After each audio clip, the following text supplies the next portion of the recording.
Good evening students. ನಾನು Manjunath KH ಅಂತ. ನಾನು 2025 UPSC ಇಂಟರ್ವ್ಯೂ ಕೊಟ್ಟಿದ್ದೀನಿ. ಬಟ್ ಈಗ ನಾವೇನ್ ಮಾಡಕ್ ಕೊಟ್ಟಿದ್ದೀವಿ ಅಂದ್ರೆ UPSC ಆನ್ಸರ್ ರೈಟಿಂಗ್ ಪ್ರೋಗ್ರಾಮ್ ಮಾಡ್ತಿದೀವಿ. From July to December cover ಮಾಡ್ತಾ ಇದ್ದೀವಿ. ನಮ್ದು ಟೈಮ್ ಟೇಬಲ್ ಈ ತರ ಇರುತ್ತೆ. ನಾವು ಫಸ್ಟ್ GS2 ಕವರ್ ಮಾಡ್ತೀವಿ, ಆಮೇಲೆ GS3 ಕವರ್ ಮಾಡ್ತೀವಿ, GS1 ಕವರ್ ಮಾಡ್ತೀವಿ. GS1 ಎಲ್ಲಿವರೆಗೂ ಇರುತ್ತೆ ಅಂದ್ರೆ ನವೆಂಬರ್ ವರೆಗೂ ಇರುತ್ತೆ. ನೆಕ್ಸ್ಟ್ ನಾವು ಲಾಸ್ಟ್ ಆಗಿ ಎಥಿಕ್ಸ್ ಇಟ್ಕೊಂಡಿದೀವಿ. ಎಥಿಕ್ಸ್ ಮಾಡೋಣ ಅಂತ ಇಟ್ಕೊಂಡಿದೀವಿ. 1.5 ಮಂತ್ ಎಥಿಕ್ಸ್ ಮಾಡ್ತೀವಿ, ನವೆಂಬರು ಪ್ಲಸ್ ಡಿಸೆಂಬರು. ಅದ್ರ ಜೊತೆಗೆ ನಾವು ಇದ್ರದ್ದು ಫುಲ್ ಲೆಂತ್ ಆ ಮಂತ್ ಅಲ್ಲಿ ಮಾಡ್ಕೊಂಡು ಹೋಗ್ತೀವಿ. ಇಲ್ಲಿ ನಿಮಗೆ ಏನ್ ಮಾಡ್ಬೇಕು ಅಂದ್ರೆ ನಾವು ಕಂಟೆಂಟ್ ಜನರೇಷನ್ ಮತ್ತೆ ಸ್ಟ್ರಕ್ಚರಿಂಗ್ ಆಫ್ ದ ಆನ್ಸರ್ಸ್, ಅಂದ್ರೆ ಯಾವ ತರ ಸ್ಟ್ರಕ್ಚರ್ ಮಾಡೋದು ಮತ್ತೆ ಅದಕ್ಕೆ ವ್ಯಾಲ್ಯೂ ಆಡೆಡ್ ಯಾವ ತರ ತರಬೇಕು ಅದನ್ನೆಲ್ಲ ನಾವು ಈ ಫೇಸ್ ಅಲ್ಲಿ ಮಾಡ್ತೀವಿ.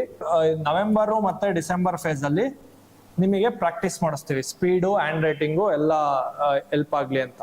ಸೊ ನಮ್ದು ಟೈಮ್ ಟೇಬಲ್ ಯಾವ ತರ ಇರುತ್ತೆ ಅಂದ್ರೆ ಟೈಮ್ ಟೇಬಲ್ ಬಂದ್ಬಿಟ್ಟು ನಮ್ ಟೈಮ್ ಟೇಬಲ್ ಬಂದ್ಬಿಟ್ಟು ನಾವು ಆಕ್ಚುಲಿ ಇದು 13 ಮಾಡಿದ್ವಿ. ಈಗ ನೆಕ್ಸ್ಟ್ ಮಂಡೇ ಇಂದಾನೆ ಸ್ಟಾರ್ಟ್ ಮಾಡ್ತಾ ಇದೀವಿ. ಈ ಟೈಮ್ ಟೇಬಲ್ ಸ್ಟಾರ್ಟ್ ಮಾಡ್ತೀವಿ. ಆಲ್ರೆಡಿ ಬ್ಯಾಚ್ 2 ಮಾಡ್ತಾ ಇದೀವಿ ಇದೇ ಟೈಮ್ ಟೇಬಲ್. ಈಗ ನಿಮ್ಗೂ ಇದೇ ತರ ಇರುತ್ತೆ. ಸೊ ಯಾವ ತರ ಅಂದ್ರೆ 10 days ನಾವು ಪೊಲಿಟಿ ಮಾಡ್ತೀವಿ. 10 days ಪೊಲಿಟಿ ಮಾಡ್ತೀವಿ. ಆ ಪೊಲಿಟಿ 10 days ಅಲ್ಲಿ ನಾವು ಎಲ್ಲಾ ಟಾಪಿಕ್ಸ್ ಕವರ್ ಮಾಡ್ತೀವಿ. ಯಾವ ತರ ಕವರ್ ಮಾಡ್ತೀವಿ ಅಂದ್ರೆ ನಾವು ಪ್ರತಿ ಡೇನು ನಾವು ಟೂ ಕ್ವಶನ್ಸ್ ನಿಮಗೆ ಗ್ರೂಪ್ ಅಲ್ಲಿ ಅಪ್ಲೋಡ್ ಮಾಡ್ತೀವಿ. ನೀವು ಆ 2 questions ನ ಬರಿಬೇಕು. ಆ 2 questions ಬರ್ದಿ ನೀವು ಆನ್ಸರ್ ಮಾಡಿದ್ರೆ ನಿಮಗೆ 10 into 2 ಟೋಟಲ್ 20 questions ನೀವು 10 days ಅಲ್ಲಿ ಬರ್ದಿರ್ತೀರಾ. ನೆಕ್ಸ್ಟ್ 11 days ಅಲ್ಲಿ ನಾವೇನ್ ಮಾಡ್ತೀವಿ ಅಂದ್ರೆ ನಾವು 11 days ಅಲ್ಲಿ 11th ಡೇ ನಲ್ಲಿ ನಾವೇನ್ ಮಾಡ್ತೀವಿ ಅಂದ್ರೆ ಫುಲ್ ಲೆಂತ್ ಟೆಸ್ಟ್ ಮಾಡ್ತೀವಿ. ಅದು ಯಾವ ಸಬ್ಜೆಕ್ಟ್ದು ಆ ಪರ್ಟಿಕ್ಯುಲರ್ ಸಬ್ಜೆಕ್ಟ್ ಪೊಲಿಟಿ. ಸೊ ಇದೇ ತರ ನಾವು ಎಲ್ಲಾ ಸಬ್ಜೆಕ್ಟ್ಗೂ ಪ್ಲಾನ್ ಮಾಡಿ ನವೆಂಬರ್ ವರೆಗೂ ಕವರ್ ಮಾಡ್ತೀವಿ. ಡೈಲಿ 2 questions ಎವ್ಯಾಲ್ಯೂಯೇಷನ್ ಇರುತ್ತೆ. ನೀವು ಇವತ್ತು ಅಪ್ಲೋಡ್ ಮಾಡಿದ್ರೆ ಇಲ್ಲ ಅಂದ್ರೆ ನಮಗೆ ಹಾರ್ಡ್ ಕಾಪಿ ಸಬ್ಮಿಟ್ ಮಾಡಿದ್ರೆ ಬೆಳಿಗ್ಗೆ ಇಲ್ಲಾಂದ್ರೆ ಸಂಜೆ ಸಿಗುತ್ತೆ ನಿಮಗೆ. ಎವ್ಯಾಲ್ಯೂಯೇಟ್ ಮಾಡ್ಕೊಟ್ಟಿರ್ತೀವಿ. ನಾವು ಅದೇ ತರ ಗವರ್ನೆನ್ಸ್ಗೆ ಸ್ಮಾಲ್ ಸಬ್ಜೆಕ್ಟ್ಗೆ 6 to 8 days ಕೊಟ್ಟಿದೀವಿ. Polity is more important because ಯಾಕಂದ್ರೆ ಪ್ರಿಲಿಮ್ಸ್ಗೂ ಇಂಪಾರ್ಟೆಂಟ್ ಮತ್ತೆ ಮೇನ್ಸ್ಗೂ ಇಂಪಾರ್ಟೆಂಟ್ ಇಲ್ಲ. ನಾವು 10 days ಕೊಟ್ಟಿದೀವಿ ಪೊಲಿಟಿಗೆ. ಬಟ್ ಗವರ್ನೆನ್ಸ್ 6 days ಇದೆ, ಸೋಷಿಯಲ್ ಜಸ್ಟಿಸ್ 8 days ಇದೆ. ಅದಾದ್ಮೇಲೆ ಟೆಸ್ಟ್ ಕೊಡ್ತೀವಿ. ಸೊ ಸೇಮ್ ಫಾರ್ಮುಲಾ ಅಪ್ಲೈ ಆಗುತ್ತೆ. ಇಂಟರ್ನ್ಯಾಷನಲ್ ರಿಲೇಷನ್ಸ್ ಅಷ್ಟೇ, ಇದು ಅಷ್ಟೇ. ಇದಾದ್ಮೇಲೆ ನಾವ್ ಏನ್ ಮಾಡ್ತೀವಿ ಅಂದ್ರೆ ನಿಮಗೆ ನೋಟ್ ಮೇಕಿಂಗ್ ಸ್ಟ್ರಾಟಜಿನೂ ಮಾಡ್ತೀವಿ. ಸೊ ನೋಟ್ ಮೇಕಿಂಗ್ ಸ್ಟ್ರಾಟಜಿನೂ ಮಾಡಿ ನೋಟ್ಸ್ ಯಾವ ತರ ಮಾಡ್ಬೇಕು ಅದಕ್ಕೆ ನಿಮಗೆ ಈಗ ನಿಮಗೆ ಟೈಮ್ ಇರೋದು ಜುಲೈ ಟು ಡಿಸೆಂಬರ್. ಇದು ನಿಮಗೆ ಪ್ರೈಮ್ ಟೈಮು. ಈ ಟೈಮ್ ನ ನೀವು ವೇಸ್ಟ್ ಮಾಡ್ಕೊಬಾರ್ದು. ಈ ಟೈಮಲ್ಲಿ ನೀವೇನ್ ಮಾಡ್ಬೇಕು ಅಂದ್ರೆ ಆನ್ಸರ್ ರೈಟಿಂಗ್ ಚೆನ್ನಾಗಿ ಮಾಡ್ಬೇಕು. ಆನ್ಸರ್ ರೈಟಿಂಗ್ ಚೆನ್ನಾಗಿ ಮಾಡಿ ನೀವು ನೋಟ್ಸ್ ಮಾಡಿ ಇಟ್ಕೊಂಡ್ರೆ ನೀವು ಪ್ರಿಲಿಮ್ಸ್ ಕ್ಲಿಯರ್ ಆಗಿದ ತಕ್ಷಣ ನಿಮಗೆ ತುಂಬಾ ಯೂಸ್ ಆಗುತ್ತೆ. ಸೊ ನಾವ್ ಹೆಂಗ್ ಮಾಡ್ತೀವಿ ಅಂದ್ರೆ ನಾನು ಇದನ್ನು ಸ್ಟ್ರಕ್ಚರ್ ಮಾಡಿದೀನಿ. ನಾವು ಫಸ್ಟ್ ಫೇಸ್ ಅಲ್ಲಿ ಜಾಸ್ತಿ ನಿಮಗೆ ಈ 10 days ಅಲ್ಲಿ 2 questions ಹಾಕ್ಸ್ತೀವಲ್ಲ, ನಿಮಗೆ ನಾವು ಆ 2 questions PYQ ಇಂದಾನೆ ಹಾಕ್ತಿವಿ. ಯಾಕೆ ಅಂತ ಆಮೇಲೆ ಹೇಳ್ತೀನಿ ನಾನು ನಿಮಗೆ. ಫಸ್ಟ್ ಇದು ನೋಡಿ, ನಾವು ಡೈಲಿ 2 question ಆಲ್ರೆಡಿ ಫಿಕ್ಸ್ಡ್ ಮಾಡಿದೀನಿ. ಒಂದು 15 marks ಒಂದಿರುತ್ತೆ, ಒಂದು 10 marks ಒಂದಿರುತ್ತೆ. ಸೊ ಈ ತರ ನಾವು ಡೈಲಿ ಹಾಕೊಂಡು ಹೋಗ್ತೀವಿ. ಇದು ಎಲ್ಲಾ ಸಬ್ಜೆಕ್ಟ್ಗೂ ಇದೇ ತರ ಇರುತ್ತೆ. ಇದ್ರಲ್ಲಿ ಮೇನ್ ಇಂಪಾರ್ಟೆಂಟ್ ಥಿಂಗು ನಾವು ಯಾವ ತರ ಡಿವೈಡ್ ಮಾಡ್ಕೊಂಡಿದೀವಿ ಅಂದ್ರೆ ಸ್ಟೂಡೆಂಟ್ ನಾನ್ ಡಿವೈಡ್ ಮಾಡ್ಕೊಂಡಿರೋದು 2 types. ಫಸ್ಟ್ನೇ ಟೈಪ್ ಯಾರು ಅಂದ್ರೆ 2 to 3 times ಪ್ರಿಲಿಮ್ಸ್ ಕೊಟ್ಟಿರ್ತಾರೆ. ಬಟ್ ಅವ್ರು ಏನ್ ಮಾಡಿರ್ತಾರೆ ಅಂದ್ರೆ ಆನ್ಸರ್ ರೈಟಿಂಗ್ ಬರ್ದೇ ಇರಲ್ಲ. ಅವ್ರಿಗೆ ಹೆಂಗ್ ಬರಿಬೇಕು ಅಂತಾನೆ ಗೊತ್ತಿರಲ್ಲ. ಇವರು 1 category of students. Next category ಯಾರು ಸ್ಟೂಡೆಂಟ್ಸ್ ಅಂದ್ರೆ ಆಲ್ರೆಡಿ 1 or 2 times ಮೇನ್ಸ್ ಬರ್ದಿರ್ತಾರೆ. ಬಟ್ ಅವರಿಗೆ ಯಾವ ತರ ಎನ್ರಿಚ್ ಮಾಡ್ಕೋಬೇಕು ಅಂತ ಗೊತ್ತಿರಲ್ಲ. ಎನ್ರಿಚ್ಮೆಂಟ್ ಮಾಡ್ಕೊಳೋದು ಗೊತ್ತಿರಲ್ಲ ಅವರಿಗೆ. ಸೊ ನಾವು ಈ 2 ಕ್ಯಾಟಗರಿನಲ್ಲಿ ನೀವೇನಾದ್ರು ಸಪೋಸ್ ಈ ಕ್ಯಾಟಗರಿಗೆ ಬಂದ್ರೆ ಫಸ್ಟ್ ಈ ಕ್ಯಾಟಗರಿಗೆ ಯಾವ್ಯಾವ ಪ್ಲಾನ್ ಮಾಡಿದೀವಿ ನಮ್ ಸ್ಟ್ರಾಟಜಿ ಅಂದ್ರೆ ಆನ್ ಸ್ಪಾಟ್ ಕಂಟೆಂಟ್ ಜನರೇಟ್ ಮಾಡ್ಬೇಕು. ಈಗ ಸಪೋಸ್ ನಮ್ದು ಹೆಂಗಿದೆ ಐಡಿಯಾ ಅಂದ್ರೆ ಆನ್ ಸ್ಪಾಟ್ ಕಂಟೆಂಟ್ ಜನರೇಷನ್ ಯಾವ ತರ ಅಂದ್ರೆ ಇವಾಗ ಸುಮ್ನೆ ಹಿಂದಿನ ದಿವಸ 2 question ಓದ್ಬಿಟ್ಟು ನೀವು ಬಂದ್ಬಿಟ್ಟು ಅವತ್ ಬೆಳಿಗ್ಗೆ ಬರೆದ್ರೆ ಅದು ಯೂಸ್ಲೆಸ್. ಯಾಕಂದ್ರೆ ಇವತ್ ಬರೀತೀರಾ ನೀವು ಓದಿದೀರಾ ಅಂತ, ಅದು 6 months ಆದ್ಮೇಲೆ ನೀವು ಬರೆಯಲ್ಲ. ಈಗ ಯಾವ ತರ ಬರೆಯೋದು ಅಂದ್ರೆ ನೀವು ರಿಯಲಿಸ್ಟಿಕ್ ಆಗಿ ಥಿಂಕ್ ಮಾಡ್ಬೇಕು. ಅಂದ್ರೆ ಅದನ್ನ ನೀವು ಒಂದಿಸ್ತಲ್ಲಿ ಬರಲ್ಲ, ಅದು ಡೈಲಿ ನೀವು ಆನ್ಸರ್ ರೈಟಿಂಗ್ ಬರೀತಾ ಇದ್ರೆ ನಿಮಗೆ ಪ್ರಾಕ್ಟೀಸ್ ಆಗುತ್ತೆ. ಈಗ ಸಪೋಸ್ ನಾನು ಯಾವ ತರ ಹೇಳ್ತೀನಿ ಅಂದ್ರೆ ಈಗ ಒಂದು ಕಾನ್ಸೆಪ್ಟ್ ತಗೊಂತೀನಿ. ಯಾವ್ದು ಅಂದ್ರೆ ಅಗ್ರಿಕಲ್ಚರ್ ತಗೊಂತೀನಿ. ಅಗ್ರಿಕಲ್ಚರ್ ಅಲ್ಲಿ ಫಸ್ಟ್ ನಾವು ಈಗ ನಿಮ್ ಮನೇಲಿ ಅಗ್ರಿಕಲ್ಚರ್ ಮಾಡ್ತಾರೆ ಅನ್ಕೋ. ಅಗ್ರಿಕಲ್ಚರ್ ಮಾಡಕ್ ಏನ್ ಬೇಕು? ಲ್ಯಾಂಡ್ ಬೇಕು ಫಸ್ಟ್ ಆಫ್ ಆಲ್. ಅಂದ್ರೆ what are the challenges in agriculture ಅಂದ್ರೆ ಫ್ರಾಗ್ಮೆಂಟೇಶನ್ ಆಫ್ ಲ್ಯಾಂಡ್ಸ್. ಅಂದ್ರೆ ಇಂಡಿಯಾದಲ್ಲಿ ಸ್ಮಾಲ್ ಫಾರ್ಮರ್ಸ್ ಜಾಸ್ತಿ ಇದ್ದಾರೆ. ಒಂದು ಇದು ಚಾಲೆಂಜಸ್. Land fragmentation. ಸರಿ, ನಿಮಗೆ ಲ್ಯಾಂಡ್ ಫ್ರಾಗ್ಮೆಂಟೇಶನ್ ಸಿಕ್ತು. ಸರಿ, ನಿನ್ನ ಹತ್ರ ಲ್ಯಾಂಡ್ ಇದೆ. ಲ್ಯಾಂಡ್ ಆದ್ಮೇಲೆ ನಿಮಗೆ ಏನ್ ಬೇಕು? ಸೀಡ್ ಬೇಕು. ಅಂದ್ರೆ ಸೀಡು ಹೈ ಕ್ವಾಲಿಟಿ ಸಿಗ್ತಾ ಇಲ್ಲ, ಲೋ ಫರ್ಟೈಲ್ ಇರೋದು ಸೀಡ್ ಸಿಗ್ತಾ ಇದೆ. ಇದು ಒಂದು ಚಾಲೆಂಜಸ್. ಯಾರಿಗೆ? ಫಾರ್ಮರ್ಸ್ಗೆ. ರಿಯಲಿಸ್ಟಿಕ್ ಆಗಿ ಥಿಂಕ್ ಮಾಡೋದು. ಸರಿ, ನಿಂಗೆ ಸೀಡ್ ಸಿಕ್ತು. ಸರಿ, ನಿಂಗೆ ಸೀಡ್ ಅಲ್ಲಿ ಐ ಫರ್ಟೈಲು ಸಿಕ್ತು ಅನ್ಕೋ. ನೆಕ್ಸ್ಟ್ ಯಾವ್ದು ನಿಂಗೆ ಚಾಲೆಂಜಿಂಗು? ಸೀಡ್ ಹಾಕಕ್ಕೆ ಏನ್ ಬೇಕು? ವಾಟರ್, ನೀರ್ ಬೇಕು. ಅಂದ್ರೆ ಇವಾಗ ನಮ್ದು ಯಾವ್ದು ರೈನ್ ಫೆಡ್ ಏರಿಯಾ ನಮ್ದು. ಸೊ ಅದರಿಂದ ಲೋ ರೈನ್ ಫಾಲ್, ಇದು ಒಂದ್ ಚಾಲೆಂಜ್ ತಾನೆ ನಮ್ದು, ಕರೆಕ್ಟಾ? ಇದು ಒಂದ್ ಚಾಲೆಂಜು. ಲೋ ರೈನ್ ಫಾಲ್ ಅನ್ನೋದು ಒಂದ್ ಚಾಲೆಂಜು. ಸರಿ, ನಿಂಗೆ ನೀರು ಬಂತು, ಮತ್ತೆ ನಿಂಗೆ ಫರ್ಟೈಲ್ ಇದು ಸಿಕ್ತು, ಎಲ್ಲ ಸಿಕ್ತು. ಅದಾದ್ಮೇಲೆ ಏನ್ ಬೇಕು? ಸ್ಟೋರೇಜ್ ಅಲ್ಲ. ನೀರಾದ್ಮೇಲೆ ಏನಾಗ್ತೀಯ ನೀನು? Pest, weedicide. ನಮ್ಮ ಅಗ್ರಿಕಲ್ಚರ್ ಅಲ್ಲಿ major challenges weedicides and pesticides. Chemicals use ಮಾಡ್ತಿದ್ದಾರೆ, ಅದರಿಂದ ಏನಾಗ್ತಿದೆ? ಲ್ಯಾಂಡ್ ಡಿಗ್ರೇಡೇಷನ್ ಆಗ್ತಿದೆ. ಅಂದ್ರೆ ವಿಡಿಸೈಡ್ ಆಗ್ತಿದೆ. ವಿಡಿಸೈಡ್ ಮತ್ತೆ ಪೆಸ್ಟಿಸೈಡ್ ಜಾಸ್ತಿ ಯೂಸ್ ಮಾಡೋದ್ರಿಂದ ಏನಾಗ್ತಿದೆ? ಲ್ಯಾಂಡ್ ಡಿಗ್ರೇಡೇಷನ್ ಆಗ್ತಿದೆ, ಕರೆಕ್ಟಾ? ಸಾಯಿಲ್ ಫರ್ಟಿಲಿಟಿ ಕಮ್ಮಿ ಆಗ್ತಿದೆ. ಸರಿ, ನಿಂಗೆ ಸಾಯಿಲ್ ಫರ್ಟಿಲಿಟಿ ಚೆನ್ನಾಗಿದೆ, ಎಲ್ಲ ಚೆನ್ನಾಗಿದೆ. ನೆಕ್ಸ್ಟ್ ಏನು? Harvest last. ಅಂದ್ರೆ ನೀನ್ ಕಟಾವ್ ಮಾಡಕ್ ಹೋಗ್ತೀಯಾ. ಆ ಕಟಾವ್ ಮಾಡೋದ್ರಲ್ಲಿ ನೀನ್ ಏನ್ ಮಾಡ್ತೀಯ? ಸರಿ, ಕಟಾವ್ ಮಾಡ್ತೀಯಾ, ಅದನ್ನ ಇವಾಗ ಈರುಳ್ಳಿ ಬೆಳಿತೀಯ ಅನ್ಕೋ. ಅದನ್ನ ಸ್ಟೋರ್ ಮಾಡ್ಕೊಳಕ್ಕೆ ನಿಂಗೆ ಕೋಲ್ಡ್ ಸ್ಟೋರೇಜ್ ಬೇಕು ತಾನೆ. ಸಪೋಸ್ ಕೋಲ್ಡ್ ಸ್ಟೋರೇಜ್ ಇಲ್ಲ ಅಂದ್ರೆ ವೇಸ್ಟಾ? ಅಂದ್ರೆ ಪೋಸ್ಟ್ ಹಾರ್ವೆಸ್ಟ್ ಲಾಸಸ್ ಅದು ನಿಮಗೆ ಫಸಲ್ ಬಿಮಾ ಯೋಜನೆ ಕವರ್ ಮಾಡ್ತಾನೆ. ಬಟ್ ನಿಮಗೆ ಅದು ಒಂದ್ ಚಾಲೆಂಜಾ? Storage facility, lack of storage facility. ನೀನು ಸ್ಟೋರೇಜು ಬೆಳ್ದೆ, ನಿಂಗೆ ಹೆಂಗೋ ಸ್ಟೋರೇಜ್ ಸಿಕ್ಬಿಡ್ತು ಗೌರ್ಮೆಂಟ್ ಇಂದ. ಸರಿ, ಸ್ಟೋರ್ ಮಾಡ್ತೀಯಾ, ನಿಂಗೆ ಅದಕ್ಕೆ ಮಿನಿಮಮ್ ಸಪೋರ್ಟ್ ಪ್ರೈಸ್ ಬೇಕಾ? ಪ್ರೈಸೇ ಇಲ್ಲ ಅಂದ್ರೆ ನೀವು ಸ್ಟೋರ್ ಮಾಡೇನ್ ಯೂಸು? ಲ್ಯಾಕ್ ಆಫ್ ಇದು ಮಾರ್ಕೆಟ್ ಪ್ರೈಸ್. ಅದಕ್ಕೆ ತಾನೇ ಫಾರ್ಮರ್ ಸೂಸೈಡ್ ಮಾಡ್ಕೊಂತಿರೋದು ಅಲ್ವಾ? These are the challenges India facing in agriculture. So ಇದಕ್ಕೆ ಸೊಲ್ಯೂಷನ್ ಏನ್ ಮಾಡ್ಬೋದು ನಾವು? ಈಗ ನಿಂಗೆ ಚಾಲೆಂಜಸ್ ಗೊತ್ತಾಯ್ತು ಅಂದ್ರೆ ಸೊಲ್ಯೂಷನ್ ಈಸಾಗಿ ಸಿಕ್ಕೋಗುತ್ತೆ. ನೀವ್ ಏನ್ ಮಾಡ್ಬೋದು? ಲ್ಯಾಂಡ್ ಫ್ರಾಗ್ಮೆಂಟೇಶನ್ಗೆ ಲ್ಯಾಂಡ್ ರಿಫಾರ್ಮ್ಸ್ ತಂದಿದೆ, ಕರೆಕ್ಟಾ? ಅದನ್ನ ಎಫೆಕ್ಟಿವ್ ಆಗಿ ಇಂಪ್ಲಿಮೆಂಟ್ ಮಾಡಿದ್ರೆ ಎಲ್ಲಾರ್ಗು ಜಾಸ್ತಿ ಸಿಗುತ್ತೆ. ಸೊ ಅದು ಇದು. ಲೋ ಫರ್ಟೈಲ್ಗೆ ಹೈಬ್ರಿಡ್ ಸೀಡ್ ಗೊತ್ತಾ ನಿಮಗೆ? ಹೈಬ್ರಿಡ್ ಸೀಡ್ ಇದು ಒಂದು ಸೊಲ್ಯೂಷನ್. ಹೈಬ್ರಿಡ್ ಸೀಡ್ಗೆ hybrid seeds. Next low rain ಫಾಲ್ಗೆ drip irrigation, sprinkler irrigation, rain water harvesting, micro shed water harvesting technologies ಅವು ಅದನ್ನ ಮಾಡ್ತೀಯಾ. ವಿಡಿಸೈಡ್ ಪೆಸ್ಟಿಸೈಡ್ಸ್ಗೆ ಬಯೋಪೆಸ್ಟಿಸೈಡ್ಸ್, ಕರೆಕ್ಟಾ? Natural farming. It's okay, it's one of the solution. Zero farming. ಸರಿ, ನಿಂಗೆ ಎಲ್ಲ ಇದಾಯ್ತು. ಸ್ಟೋರೇಜ್ ಫೆಸಿಲಿಟಿಗೆ ಸ್ಕೀಮ್ ಯಾವ್ದು ಬರೀತೀಯಾ? PM E-NAM ಅಲ್ಲಿ ಸ್ಟೋರೇಜ್ ಫೆಸಿಲಿಟಿ ಕೊಟ್ಟಿದ್ದಾರೆ ತಾನೆ. ನೆಕ್ಸ್ಟ್ ಮಾರ್ಕೆಟ್ಗೆ MSP, ಕರೆಕ್ಟಾ? ನೀನ್ ಇಲ್ಲಿ ಏನ್ ಬರ್ದೆ? ಚಾಲೆಂಜಸ್ ಬರ್ದೆ, ಮತ್ತೆ ಸೊಲ್ಯೂಷನ್ಸ್ ಬರ್ದೆ. ನಾವು ಓದಿದ್ವಾ ಈಗ? ಅಂದ್ರೆ ಈ ತರ ನೀನ್ ಜನರೇಟ್ ಮಾಡ್ಬೇಕು. ಆಫ್ಟರ್ 6 ಮಂತ್ ಕೊಟ್ಟರು ನೀನ್ ಜನರೇಟ್ ಮಾಡ್ಬೇಕು. ಸೊ ಈ ತರ ಮಾಡ್ದಾಗ್ಲೇ ನಿಮಗೆ ಮೈನ್ಸು ಬೇಗ ಕ್ರಾಕ್ ಆಗೋದು.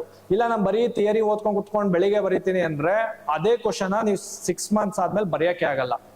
ಸೊ ಇದನ್ನ ನೀವು ಡೆವಲಪ್ ಮಾಡ್ಕೋಬೇಕು. ಅದೇ ತರ ಒಂದು ನಮ್ ಆನ್ಸರ್ಸು ನಮ್ ಸುತ್ತಮುತ್ತನೇ ಇರುತ್ತೆ, ನಾವು ಹುಡುಕ್ಬೇಕಷ್ಟೇ. ಯಾಕಂದ್ರೆ ಅವನು ರಿಯಾಲಿಟಿಯಲ್ಲಿ ಇರೋದನ್ನೇ ಬುಕ್ಕಲ್ಲಿ ಬರ್ದಿರೋದು ಅಲ್ವಾ? ಪ್ರಾಕ್ಟಿಕಲ್ ಇರೋದು ಥಿಯರಿಗೆ ತಂದಿದ್ದಾನೆ. ಥಿಯರಿನ ನೀವು ಯಾಕೆ ತಿರ್ಗಾ ಓದ್ತೀರಾ? ನೀವು ಪ್ರಾಕ್ಟಿಕಲ್ನೇ ಥಿಂಕ್ ಮಾಡಿ. ಡೈಲಿ ಆನ್ಸರ್ ರೈಟಿಂಗ್ ಬರೀಬೇಕಾದ್ರೆ ನೀವು ಥಿಂಕ್ ಮಾಡಬೇಕು. ನಮ್ಮ ಪ್ರೀವಿಯಸ್ ಬ್ಯಾಚಸ್ಗೆ ಒಂದು ಬೆಸ್ಟ್ ಎಕ್ಸಾಂಪಲ್ ಕೊಟ್ಟಿದ್ದೀನಿ, ಅರ್ಬನೈಸೇಷನ್. ಹೆಂಗೆ ಅಂದ್ರೆ ಅರ್ಬನೈಸೇಷನ್, ನೀನ್ ಹಳ್ಳಿಯಿಂದ ಬಂದಿದ್ಯಾ, ಬೆಂಗಳೂರಿಗೆ ಬಂದಿದ್ಯಾ. ಹಳ್ಳಿಯಿಂದ ಬೆಂಗಳೂರಿಗೆ ಬಂದಾಗ ನಿಂಗೆ ಫಸ್ಟ್ ಏನ್ ಬೇಕು? ಇಲ್ಲಿ ಕೆಲ್ಸ ಅಲ್ಲ, ಕೆಲ್ಸಕ್ಕಿಂತ ಸ್ಟೇ ಆಗ್ಬೇಕು. ಸ್ಟೇ ಅಂದ್ರೆ ನಿಂಗೆ ರೂಮ್ ಬೇಕು. ನೀನ್ ರೂಮ್ ಮಾಡೋದ್ರಿಂದ ಏನಾಗ್ತಿದೆ? ಸ್ಲಮ್ ಡೆವಲಪ್ಮೆಂಟ್ ಆಗ್ತಿದೆ. ನಿಂಗೆ ಅಫೋರ್ಡ್ ಮಾಡಕ್ಕಾಗಲ್ಲ ಒಳ್ಳೆ ಕ್ವಾಲಿಟಿ ಇದು. ಅದಕ್ಕೆ ನೀನ್ ಏನ್ ಮಾಡ್ತೀಯ? ಎಲ್ಲ ಒಂದ್ ಕಡೆ ಇರ್ತೀಯ. ಅಂದ್ರೆ ಸ್ಲಮ್ ಡೆವಲಪ್ಮೆಂಟ್ ಆಗ್ತಿದೆ ಅಲ್ಲಿ ನಿಂಗೆ. ಸರಿ, ನಿಂಗೆ ಸ್ಲಮ್ ಡೆವಲಪ್ಮೆಂಟ್ ಆಗ್ತಿದೆ. ಇದು ಒಂದ್ ನಿಂಗೆ ಧಾರಾವಿ ಸ್ಲಮ್ ಎಕ್ಸಾಂಪಲ್ ಆಮೇಲೆ ಮಾತಾಡೋಣ.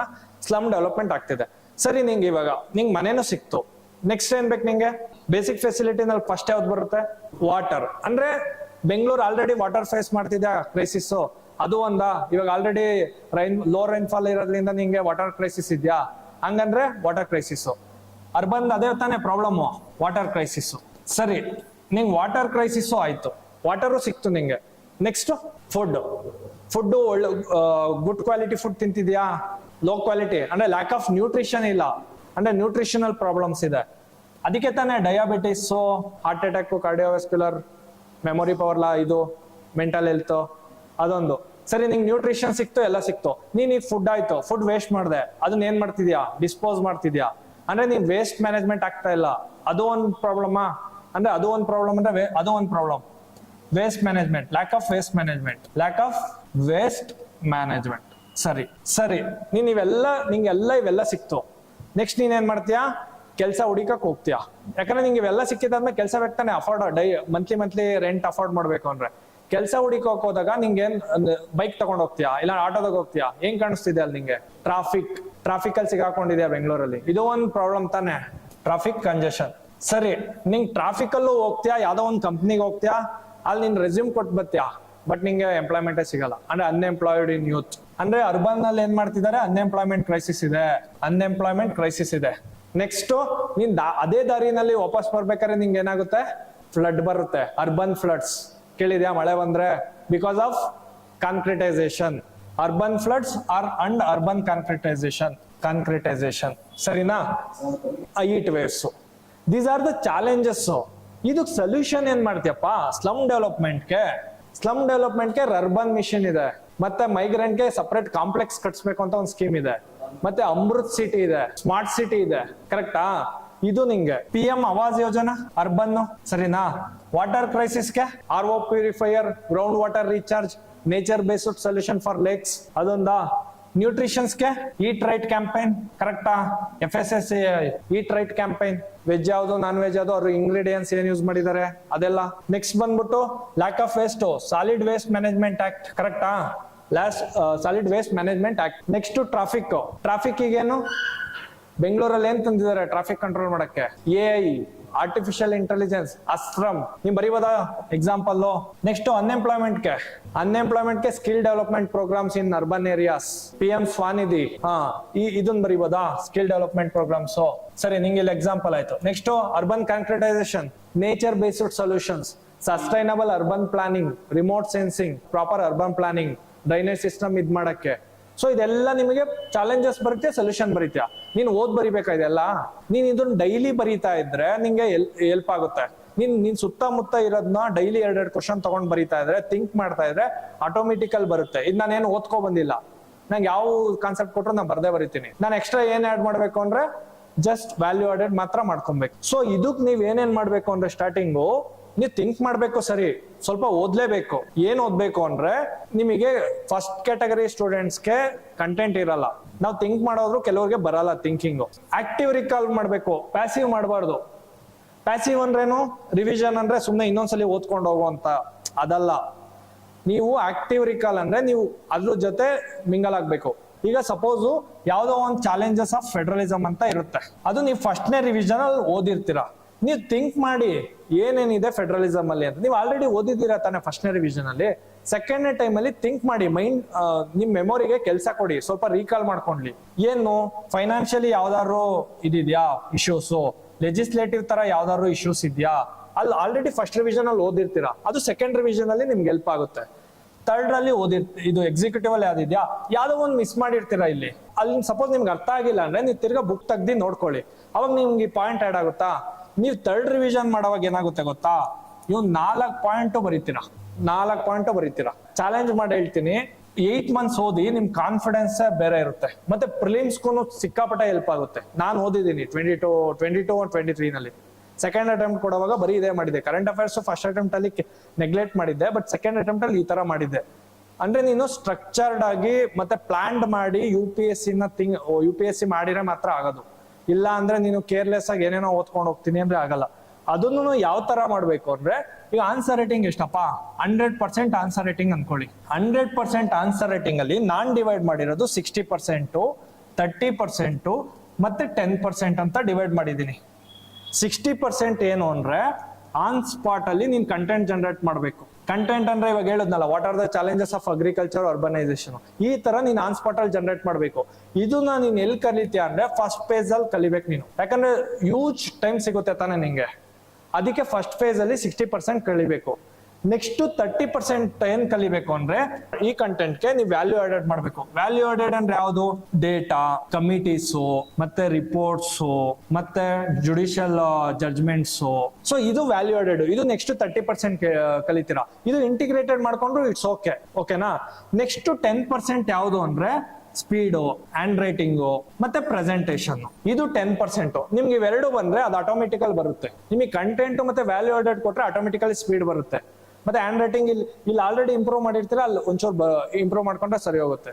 ಮತ್ತೆ ನೆಕ್ಸ್ಟ್ ನಿಮ್ಗೆ ಪ್ರೆಸೆಂಟೇಶನ್, ಇಲ್ಲಿ ನಾವು ಡೈಲಿ ನಿಮಗೆ ಎವ್ಯಾಲ್ಯೂಯೇಟ್ ಮಾಡಿ ಬರ್ದಿರ್ತೀವಲ್ಲ, ಅದ್ ನೀವು ಅದ್ರ ಮೇಲೆ ವರ್ಕ್ ಮಾಡಿದ್ರೆ ಆಲ್ಮೋಸ್ಟ್ ಈ 10% ರೀಚ್ ಆಗಿರ್ತೀರಾ.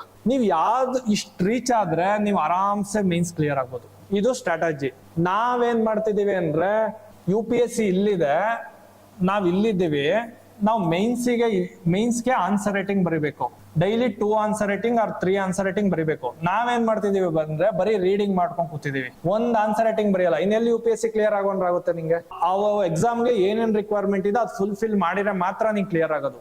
ಈಗ ಪ್ರಿಲಿಮ್ಸ್ ಕ್ಲಿಯರ್ ಆಗ್ಬೇಕು ಅಂದ್ರೆ MCQ ಜಾಸ್ತಿ ಸಾಲ್ವ್ ಮಾಡ್ಬೇಕು, ಆ ಸ್ಕಿಲ್ ಬೆಳೆಸ್ಕೋಬೇಕು ನೀನು. ಮೇನ್ಸ್ ಕ್ಲಿಯರ್ ಆಗ್ಬೇಕು ಅಂದ್ರೆ 2 ಆನ್ಸರ್ ರೈಟಿಂಗ್ ಬರೀಬೇಕು. ಇಂಟರ್ವ್ಯೂ ಕ್ಲಿಯರ್ ಆಗ್ಬೇಕು ಅಂದ್ರೆ ಡಿಸ್ಕಷನ್ ಮಾಡ್ಬೇಕು ಸರ್ಗಳ ಜೊತೆ ಅಥವಾ ನಿಮ್ ಫ್ರೆಂಡ್ಸ್ ಗಳ ಜೊತೆ. ಆ ಎಕ್ಸಾಮ್ ನ ರಿಕ್ವೈರ್ಮೆಂಟ್ ಮೀಟ್ ಮಾಡ್ದಂಗ್ ಆಗುತ್ತೆ. ನಾವೇನ್ ಮಾಡ್ತಿದೀವಿ ಅಂದ್ರೆ ಪ್ರಿಲಿಮ್ಸ್, ಮೇನ್ಸ್, ಇಂಟರ್ವ್ಯೂ ನಲ್ಲಿ 3 ಓದ್ಕೊಂಡ್ ಕೂತಿದೀವಿ. ಯಾಕೆ 2 ಅಟೆಂಪ್ಟ್ ಆದ್ರೂ ಅವರು ಆನ್ಸರ್ ರೈಟಿಂಗ್ ಬರೆಯಕ್ ಬರಲ್ಲ ಅಂದ್ರೆ ಇದೇ ರೀಸನ್ಸ್. ಬರೆಯಲ್ಲ, ಒಂದು ಬರೆಯಲ್ಲ. ನಮ್ಮ ಹುಡುಗರೆಲ್ಲ ಯಾವ ತರ ಎಕ್ಸ್ಪೆಕ್ಟ್ ಮಾಡ್ತಾರೆ ಅಂದ್ರೆ ಫಸ್ಟ್ನೇ ಆನ್ಸರ್ ರೈಟಿಂಗ್ ಅಲ್ಲಿ ಅವರಿಗೆ 8 ಬರ್ಬೇಕು 10ಗೆ. ಇದು ಅವ್ರ ಗುರಿ. ಫಸ್ಟ್ನೇ ಆನ್ಸರ್ ಅಲ್ಲೇ ಬರ್ಬೇಕು. ಬರಲ್ಲ, ನಂದು ಬಂದಿಲ್ಲ, 1 ಬರ್ಬೇಕು ಫಸ್ಟ್, ಆಮೇಲೆ ಗ್ರಾಜುಯಲಿ ನಿಮಗೆ 8 ಬರೋದು. ಇದ್ ಬಾಡ್ಬೇಕು ಅಂದ್ರೆ 6 ಮಂತ್ಸ್ ಪ್ರೈಮ್ ಟೈಮ್ ನ ಕರೆಕ್ಟ್ ಆಗಿ ಯೂಸ್ ಮಾಡ್ಕೋಬೇಕು. ಕರೆಕ್ಟ್ ಆಗಿ ಯೂಸ್ ಮಾಡ್ಕೋಬೇಕು ಅಂದ್ರೆ ಕರೆಕ್ಟ್ ಆಗಿರೋ ಮೆಂಟರ್ ಸಿಗ್ಬೇಕು, ಜೆನ್ಯೂನ್ ಆಗಿರೋ ಮೆಂಟರ್ ಸಿಗ್ಬೇಕು. ಅವಾಗ್ಲೇ ನೀವು ಈ 6 ಮಂತ್ಸ್ ನ ಕರೆಕ್ಟ್ ಆಗಿ ಯುಟಿಲೈಸ್ ಮಾಡ್ಕೊಂಡು 8ಗೆ ರೀಚ್ ಆಗಕ್ ಸಾಧ್ಯ. ಇಲ್ಲ ಅಂದ್ರೆ ನೀವು 1ನಲ್ಲೇ ಇರ್ತೀರಾ. ಇಲ್ಲ ಅಂದ್ರೆ ಬರೀ UPSC ಮಾಡ್ತೀನಿ ಅಂತ ಮನೆಗೊಳಗೆ ಹೇಳ್ಕೊಂಡು ಇಲ್ಲೇ ಇರ್ತೀರಾ. ಅದಕ್ಕೆ ಬೇಕಾಗ ಕೆಲಸ ಒಂದು ಮಾಡಲ್ಲ. ಸೊ ಬರೀ ಪ್ರಿಲಿಮ್ಸ್ ಒಂದು ಕ್ಲಿಯರ್ ಮಾಡಿದ್ರೆ ಇಟ್ಸ್ ನಾಟ್ UPSC ಕ್ಲಿಯರ್ ಮಾಡ್ದಂಗಲ್ಲ. ಪ್ರಿಲಿಮ್ಸ್ ಕ್ಲಿಯರ್ ಮಾಡಿದ್ರೆ, ಪ್ರಿಲಿಮ್ಸ್ ಕ್ಲಿಯರ್ ಮಾಡ್ಬಿಟ್ಟು ಆಮೇಲೆ ಮೈನ್ಸ್ ಮಾಡ್ತೀನಿ ಅಂದ್ರೆ ಯೂಸ್ಲೆಸ್. ಈಗ ನಾನೇ ನೋಡಿ ಇಂಟರ್ವ್ಯೂಗೆ ಹೋಗಿ ಬಂದ್ರು ನಾನು ಇಲ್ಲೇ ಇದ್ದೀನಿ ಅಂದ್ರೆ ನಾನು ತಿರ್ಗಾ ಹೊಸ ಹುಡುಗನೆ ಪ್ರಿಲಿಮ್ಸ್ ಇಂದ ಸ್ಟಾರ್ಟ್ ಮಾಡ್ಬೇಕು. ಅದು ನೀವು ಮಾಡಬೇಡಿ. ಈ 6 ಮಂತ್ ವೇಸ್ಟ್ ಮಾಡಕ್ಕಿಂತ ಕರೆಕ್ಟ್ ಆಗಿ ಯುಟಿಲೈಸ್ ಮಾಡ್ಕೊಳ್ಳಿ. ಮತ್ತೆ ನೋಟ್ಸ್ ಮೇಕಿಂಗ್ ಏನೇ ಡೌಟ್ ಇರೋ ನನಗೆ ಕೇಳಿ, ನಾನು ಸಾಲ್ವ್ ಮಾಡ್ತೀನಿ. 6 ಮಂತ್ ನಿಮಗೆ ಗ್ಯಾರಂಟಿ ನಾನು ನಿಮಗೆ ಡೈಲಿ ಇಂಟರಾಕ್ಟ್ ಮಾಡ್ತೀನಿ, ಸೆಷನ್ ಮಾಡ್ತೀನಿ. ನಿಮ್ಗೆ ಏನಾದ್ರು ಸಪರೇಟ್ ಇದು ಸ್ಟಡಿ ರಿಲೇಟೆಡ್ ಪ್ರಾಬ್ಲಮ್ ಆಯ್ತು ಅಂದ್ರೆ ಬೇಕಾದ್ರೆ ಎವ್ರಿ ಸಂಡೇ ಒಂದ್ಸಲಿ ಕೂತ್ಕೊಂಡು ಸರ್ ನಂಗೆ ಹಿಂಗೆ ಪ್ರಾಬ್ಲಮ್ ಆಗ್ತಿದೆ ಮೇನ್ಸ್ ಆನ್ಸರ್ ರೈಟಿಂಗು, ಯಾವುದೇ ತರ ಹಾರ್ಡ್ ವರ್ಕ್ ಮಾಡಿರೋ ನಂಗೆ ಮೇಂಟೈನ್ ಇದಾಗ್ತಿಲ್ಲ ಅಂತ ಹೇಳಿದ್ರೆ ಬೇಕಾದ್ರೆ 1 to 1 ಕುತ್ಕೊಂಡ್ ಮಾಡೋಣ. ಬೇಕಾದ್ರೆ 1 hour ಕುತ್ಕೊಳಕ್ಕೂ ರೆಡಿ ಇದೀನಿ ನಾನು, ವೀಕ್ಲಿ 1 time ನಿಮ್ ಜೊತೆ. ಏನೇನೋ ಮಾತಾಡಕ್ಕಿಂತ ಸ್ಟಡಿ ರಿಲೇಟೆಡ್ ಬಗ್ಗೆ ಮಾತಾಡೋಣ, ಯೂಸ್ ಆಗುತ್ತೆ ಅವಾಗ ನಮಗೆ. ಅವಾಗ ನೀವು ಕ್ಲಿಯರ್ ಆಗ್ತೀರಾ, ನಾವು ನಿಮಗೆ ಹೇಳ್ಕೊಟ್ರೆ ನಮಗೂ ನಾಲೆಜ್ ಇಂಪ್ರೂವ್ ಆಗುತ್ತೆ. ಸೊ ಅವಾಗ ಮ್ಯೂಚುವಲ್ ಬೆನಿಫಿಟ್ ಆಗುತ್ತೆ. ಸೊ ಅದರಿಂದ ವರ್ಕ್ ಮಾಡಕ್ ರೆಡಿ ಇರಿ. ನಾವು ನೆಕ್ಸ್ಟ್ ಬ್ಯಾಚು ಈಗ ಪ್ಲಾನ್ ಮಾಡಿ ನೆಕ್ಸ್ಟ್ ಮಂಡೆಯಿಂದಾನೇ ಮಾಡ್ತೀವಿ. ಜಾಯ್ನ್ ಆಗೋಗಿದ್ರೆ ಬೇಗ ಜಾಯ್ನ್ ಆಗಿ, ಅಷ್ಟೇನಾ? ಇಷ್ಟೇ ನನ್ ಪ್ಲಾನ್ ಇರೋದು. ನಿಮ್ಗೆ ಏನಾದ್ರು ಡೌಟ್ ಇದ್ರೆ ಕೇಳ್ಕೊಳ್ಳಿ. ಇದೆಯಾ ನಿಮ್ಗೆ ಏನಾದ್ರು? ಓಕೆ.